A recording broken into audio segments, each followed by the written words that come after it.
여러분 삶을 살아가는 방식은 여러 가지가 있습니다. 다부지게 살 것인지 아니면 대충대충 설렁설렁 살 것인지 누가 강요하는 것이 아니고 개인이 알아서 선택을 하고 그 결과에 대해서 책임을 지게 됩니다. 언젠가 저는 세계적인 간 이식 전문가로서 우뚝 선 아산병원의 이성규 선생님의 인터뷰 내용을 볼 수 있는 기회가 있었습니다. 참 인터뷰를 보면서 대단하구나. 이런 방식으로 삶을 또 개척해 나갈 수 있겠구나. 그런 생각을 한 인터뷰 내용을 여러분들에게 간단하게 소개를 하도록 하겠습니다. 정말 그분 이 말씀 가운데 오늘날 대부분의 많은 젊은이들 가운데는 한 40 정도까지는 열심히 해서 돈을 벌고 그 다음에 취미활동 소일을 하면서 인생을 보내겠다. 그렇게 생각하시는 분들이 많다고 그런 이야기를 합니다. 그런데 자신처럼 외과 의술에 빠져 있는 사람들은 의사건 간호사건 간에 그 분야에 대해 굉장히 매력과 흥미를 느끼고 있기 때문에 몰입해가는 그런 속성이 강하다고 합니다. 그래서 본인 자신도 40이 은퇴가 아니고 70까지, 그러니까 은퇴하는 시점까지 칼을 계속해서 잡겠다고 그런 말씀을 드리고 합니다.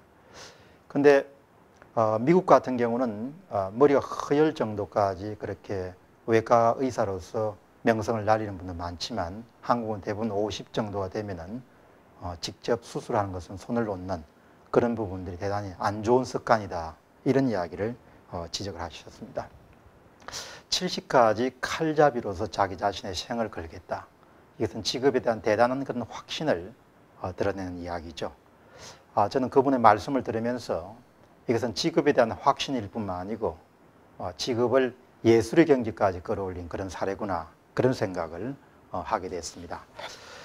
정말 간과 관련된 그런 수술은 상당히 고난도 기술이라고 그렇게 합니다. 신장 이식 수술은 2시간 반에서 3시간, 그리고 심장 수술은 5시간, 간 이식 수술은 아주 어려운 경우에는 12시간까지 간다고 합니다. 그러니까 오전 8시 30분이나 9시에 수술실에 들어가서 다음 날 5시, 새벽 5시까지 집도를 하는 그런 대단히 집중력을 요하고 대단히 어려운 그런 수술을 지난 2008년만 하더라도 326회, 그리고 2007년에는 320회까지 그와 같은 그런 수술을 행했다고 합니다.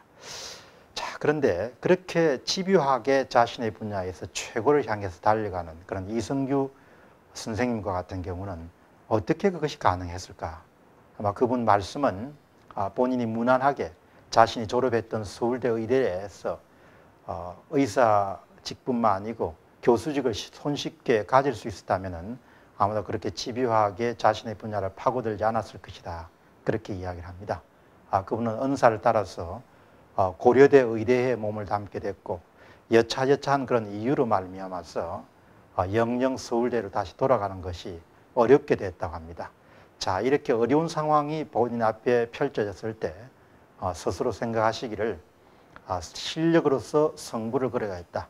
그럼 그 실력은 한국 제일 정도가 아니고 세계 제일에 자기의 목숨을 걸어야겠다. 이런 결심을 하게 됐다고 합니다. 그런데 그 인터뷰 내용을 제가 주목하지 않을 수 없는 것은 사람이란 늘 부족함을 느낄 때만이 전부를 거는 그런 속성을 갖고 있다고 생각합니다. 아마 그분이 무난하게 모교의 교수로서 자리를 얻게 됐다면 아마도 안주하지 않았을까 그런 생각을 하게 되죠. 그래서 저는 틈틈이 젊은 분들을 만날 기회가 있으면 인생이란 열등감을 극복해가는 일련의 여행길이고 과정이다. 그런 이야기를 많이 하게 됩니다.